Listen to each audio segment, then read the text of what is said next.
గెలుపుపై ధీమా. ఇక క్యాంపుకి వెళ్దామా?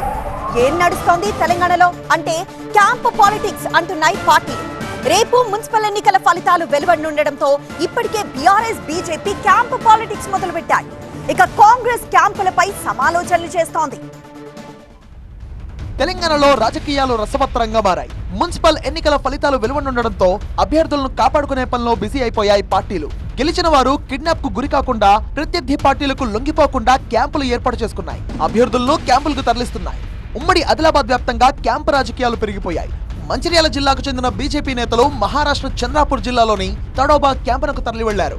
మంచిర్యాలలో 20 మంది కార్పొరేటర్ అభ్యర్థులు, లక్షెట్టిపేట మున్సిపాలిటీలో పోటీ చేసిన 5 బీజేపీ కౌన్సిలర్లను క్యాంపులకు తరలించారు బీజేపీ నేతలు. ఆదిలాబాద్ మున్సిపాలిటీలో విజయం తమదే అని భావిస్తున్న బీజేపీ 36 మంది అభ్యర్థులను అయోధ్య యాత్రకు తరలించింది. ఆదిలాబాద్ మున్సిపాలిటీపై కాషాయ జెండా ఎగరేస్తున్నాం. ఓటు వేసినటువంటి అందరూ క్యాంప్కి వస్తారు. ఎవరు కూడా అందరికీ గెలుస్తామన్న ఒక ఆత్మవిశ్వాసం, నమ్మకం ఉన్నది. ఉమ్మడి నల్లగొండ జిల్లాలో పోలింగ్ ముగిసిన వెంటనే తమ అభ్యర్థులను క్యాంపునకు తరలించింది బీఆర్ఎస్ పార్టీ. 43 మంది అభ్యర్థులను హైదరాబాద్ శివార్లలో ఫామ్ హౌస్ కు తరలించింది.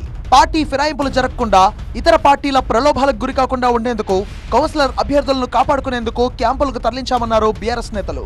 భువనగిరి మున్సిపాలిటీలో 5 అభ్యర్థులను క్యాంపునకు తరలించారు మాజీ ఎమ్మెల్యే శేఖర్ రెడ్డి. 10 వార్డులో ఉన్న చండూరు మున్సిపాలిటీలో బీఆర్ఎస్ కౌన్సిలర్ అభ్యర్థులను క్యాంపులకు తరలించారు ఆ పార్టీ నేతలు.